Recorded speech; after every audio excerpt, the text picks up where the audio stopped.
Call me a spoiler the way I go licky licky without you knowing till I show you. Hey everybody, what's up? Welcome back to the Gamescapes today, and only today, Jesus Christ, we are here to talk about Sonic Frontiers. Spoilers. All right, it's been about a week since the game's launch. A lot of people have had time to play it. Now, obviously, you know, it's going to be in the title, so you should be aware of what you're getting into. But yeah, I want to get into spoiler talk of Sonic Frontiers. It's not going to be like a full review of the game with spoilers. I actually want to do, there's two more videos I want to do. There's one I want to do where I do a spoiler discussion with a few other Sonic people out there, but I also want to do one of those big, you know, videos where I talk about the entire game fully. But for today, I just want to focus on specifically spoilers, and I've taken a few notes of things I should talk about because I know I'm gonna forget. So let's start this. So first of all, let's talk about the story. I mean, the story of this game was probably the most hidden part in the entire marketing of the game, right? I mean, like, I think no cutscenes were pretty much shown in any trailers. You know, we had some CG bits. The most we saw were those off-screen, what's called camera footage stuff that people were finding. But yeah, we basically had no clue about the story. And wow, the story is really interesting because, like, instead of feeling this like this epic grand adventure, it ends up being about like character specific moments, and then also this crazy lore dump about how, what's it called, about where the Chaos Emeralds come from. And now we know that the Chaos Emeralds come from an entirely other planet that was inhabited by people that were relatives of Chaos. That was, dude, the first time I saw that cutscene, because you get your first hint of this when you're on Kronos Island and you're doing that mini game with Amy or whatever, and then you just get a cutscene where you see the Coco are inside these chaos like creatures in a flashback. And I remember seeing that with my friends on Kronos, and we were like, holy shit, like the first time, because you're like, oh my god, they're finally incorporating chaos, and this shows that this has something to do with that character. Like, so to me, already off the bat, this idea of, you know, tying back to Sonic Adventure 1 with a character like Chaos, because people, again, like, and even just the Chaos Emeralds now like have an even crazier meaning with the word chaos, is wild. That was really cool. We still don't know what the Master Emerald that origin is, because, you know, they end up finding that on Earth, just like crashed into the ground. So we still don't know fully what's going on with the Master Emerald. But yeah, finding out the history of basically these Chaos relatives and how their planet was attacked by, you know, the End for, you know, trying to get the Chaos Emeralds or whatever. They escape the planet, but what they end up doing before they get basically wiped out and die is they stored all their memories into cyberspace, which is why, you know, you get a lot of those flashbacks, and that's sort of the dimension that Amy, Knuckles, and Tails are wrapped in, which is why they see, you know, they can hear, I guess, the Coco talk and all that stuff. So really interesting stuff about like just the lore background side of the game. You also had in general the mainline story of, you know, Sonic saving the gang, and man, that was such a heartwarming change of pace. This game felt very character driven. I mean, each island focused on each side character, and you could get as sorry phone, you could get as much out of it or as little out of it as you really want. You could do the main stuff and get the main story beats, but man, go again. I recommend, obviously, you know, if you're watching this, you're probably the person that's doing it. I always recommend go on the island and do all the optional conversations, because like you get to know a lot more about Amy. You know, Sonic asks, you know, how are you feeling about this situation? What's going on? Like, what is it like for you in this digital world? Can you like understand these people? Like, and you know, you get a lot out of, you know, Amy. You find out how she's feeling about, you know, it's called where, like, why, you know, how she feels in that state, and one of the big moments, and each character has a big moment, I would say.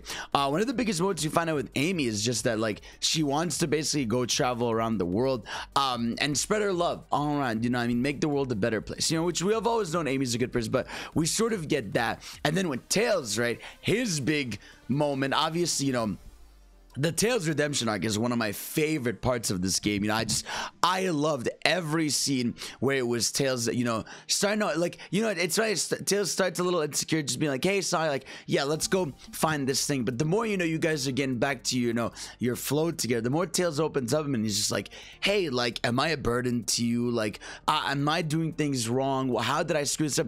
Man, and one of my favorite moments was just like, even in that moment, Sonic not even being like, what's called, he was even like fully like loving. He was just like, come on, man. Like, what would make you come to that conclusion, dude? Like chill. Like, you're literally Tails, bro. You are that guy. And then they reference Station Squared. Oh my god, dude. This game, if you're like a Sonic fanboy and a nerd, oh my god, bro, everything that ties together is so cool, bro. They mentioned Station Square, they mentioned the Deadly Six, even they mentioned what's called the Babylonians, they mentioned what's called, dude, the Eggman memos. If you guys have not, and I think a lot of you should do it, go in the fishing mini game in the Fisherpedia, go to the Eggman memos, bro. The Eggman memos are some of the coolest things ever, because one, you get to know more about Eggman, but he makes so many, he mentions Maria, and he's like having genuine conversations with himself. He's just like, I wonder how my cousin Maria was like, you know, I never got to really know her or anything. And he's like, I wonder if Sage would be like her. Or he mentions, you know, Orbot and Cubot. He mentions Neo Metal. And what's cool about these references is they're not just like, oh, ha, here's that thing. It's sort of important for us fans, because like, we've never had this. We haven't had these games like bring up the past in an important way. The way they reference events here is more like it sort of brings it together in a sense of like, yeah, Eggman's like, man, this is what was this force going on, and like him growing his relationship with Sage. And obviously we got to talk about Eggman, bro. Eggman in this game is not the villain at all. If anything, this game is humanizing Eggman more than they ever have, bro. I mean, seeing Eggman sort of take Sage in, I mean, he created Sage, but sort of have Sage as a daughter. And I mean, he literally says the word daughter. And again, please listen to the Eggman memos, because there's one where he dead ass says like, wow, like maybe this could be we could be like a family or something. And obviously the end of the game, you know, she dies and he brings her back and stuff. And I want to get into like the ending of the game stuff. But yeah, no, I would say like, that stuff was so interesting and really cool, where like this game really didn't focus on Eggman. Like, he caused some of the chaos, but at the end of the day, I really feel like if anything, he just became a better character. One of my favorite scenes in the game is Eggman telling Sage like, I don't have to like that hedgehog, but I definitely respect him. I love that, you know, because again, it sort of doesn't humanize it, but like it sort of like, you know, puts more understanding into the relationship between Eggman and Sonic, which I really love. But yeah, I mean, towards the end, you know, you fight the end, and there's more, you know, there's obviously a bunch of more little stuff, but tell me, what was your favorite story aspect from that point of view? And obviously also Knuckles. I didn't even get to talk about Knuckles, bro. The Sonic Knuckles relationship, fantastic. You know, I see a lot of people be like, these bitches gay, good for them. But you know, I love their dynamic together. You know, just even Sonic telling Knuckles like, hey man, like, go live, because Knuckles literally saying, I feel alone, you know, and I don't know if I want to stay on this rock forever protecting it, like, and Sonic encouraging him to go out and explore the world, and telling Tails that. And that's such a big thing I wanted to talk about for this game, which is, doesn't this game feel like it's setting up Sonic Adventure or a time skip? Because think about it, at the end of the day, at the end of the game, Tails is basically dead set on wanting to go on his own adventures to better himself. Knuckles wants to stray from the Master Emerald so he can explore the world a bit, and Amy wants to travel the world. So I wonder if they're sort of setting up an adventure style game, or at least, you know, multiple playable characters in one way or another. But I thought that was such a powerful thing, that it's not just, hey, let's go hang out together like always, everyone goes does the exact same thing. It's, hey, we're growing up, you know, we want to do more stuff with our lives, we want to explore more and all that. And I really love that aspect of the story. Let me know what you guys liked about that. Now let's talk about some of the gameplay spoiler stuff. So first of all, the Titan fights. Now obviously I made a few videos about this, and it's sort of become open knowledge about the Titan fights, but let's talk about them, man. Just, I gotta give them props for not showing any of that before launch. Like, mega props to them for avoiding any footage of the combat for the Titans or the music before the game came out, because holy shit, seeing that like on the first Titan against Giganto was raw as fuck. The music kicking in, the metal style going in there, and then you get to Wyvern, which is another crazy fight. That's my favorite in the game. I love the song that plays there. It's Do or Die, or straight out of something. What is it called? I don't know.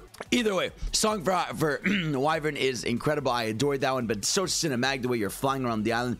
Night is so raw. I mean, everybody, I think, forever for the Sonic games is gonna remember just Sonic grabbing that Giga Sword that he's got and then slashing him in half. Very cool, you know, reference to Black Knight, and also, you know, some love for the Final Fantasy RPG stuff. That was fire. And also, I didn't get to talk about Sonic yet. Like, Sonic himself just I love his new style of writing because he still is making his like little snarky, funny comments every so often, but he is taking the situation in hand seriously. And to me, that's Sonic, bro. Sonic is the one where he can take a situation, you know, seriously when needed, but also spins it his own way. You know, will still crack his jokes and comments, and that's a big part of the game. You know, you see Sage a lot of the game saying, why are you still doing this? I mean, like, this data you're collecting from everything is corrupting you and everything. What are you doing? And so I was just like, hey man, I gotta save my buddies. I'm sorry. Like, you know, I gotta do what's right. And I love that stuff. And even Amy sort of arguing with Sonic about, like, Amy be like, you don't want to save every little thing on the island. Sonic just be like, I do. Just, I want to make sure you guys are okay. Like, just a lot of cool character stories. And it's just seeing Sonic suffer is very rare. And obviously, you know, it's like Spider-Man fans, right? When the MC that's super happy suffers for the story, it makes for some cool character arcs. But yeah, so we have that. But yeah, Titan fights. Now, obviously, the last Titan fight has become sort of, you know, a divisive thing, and I think fairly so, where yeah, you can fight the last Titan, and it's basically, you know, so his name is Supreme, and he's like an evolution of Giganto. He's sort of got this like big laser gun, he flies a bit, so that fight was kind of cool. I wish it was a little more cinematic, like I wish there were more quick time events through it and stuff like the other ones were, but it was still cool nonetheless. But then you get to fight the end, which is like the big final boss, and that was definitely a choice to make the final thing a Kirby shoot 'em up. Now, I really liked that. I thought it was very stressful. I live reacted on stream and everything, but I also thought like definitely a weird choice to end the game on, and I think it almost reminded me of Kirby. You know how like Kirby games do that, where you fight the final boss, but then like the last thing is something ridiculous, like it is a space shooter or it is like a weird mini game or something. Like it was very Kirby in that sense, and I still don't fully understand what the end is. The end seems to be just this entity like that maybe, you know, consumes plants, because like it has a whole monologue, and I've tried to understand it, where it's saying like, you know, I am infinite, I am everything you've ever fought, I am what's called, I've been sealed away for years but nothing could retain me and stuff, and I guess you're able to destroy it. So it's sort of, it's still a creepy elusive thing, but I'm glad we're back to fighting these creepy wild things. So we have that. Now I want to talk about obviously another thing where, all right, they should not have said this game was 5 islands. They should have, I feel like the game should have been marketed as the 3 islands and kept those final 2 almost as like a hey surprise. Now granted, they only showed the first 3 islands, which I understand why, because yeah, you obviously do, you know, Kronos, Ares, Chaos, and then you get to Rhea Island, which Rhea Island is such, to me, it didn't even need to exist, bro. You could have just had those 4 pillars you have to climb spawn on other maps or something. You know, maybe it would have been too crowded, but still, like, I don't know. Rhea Island, to me, thematically incredible. Like, I love the music, and I love, you know, climbing up these big towers, and then you get the exposition. You find out the lore of these guys, of what happened, and all that. But I just feel like it sucks that there's like literally not a single thing to do there, like legitimately nothing. And obviously it has the same layout and look as Kronos, and then you get to the last island, Uranus, which I actually really love. That island, just gameplay wise, very simple to navigate, it's fun, all that stuff.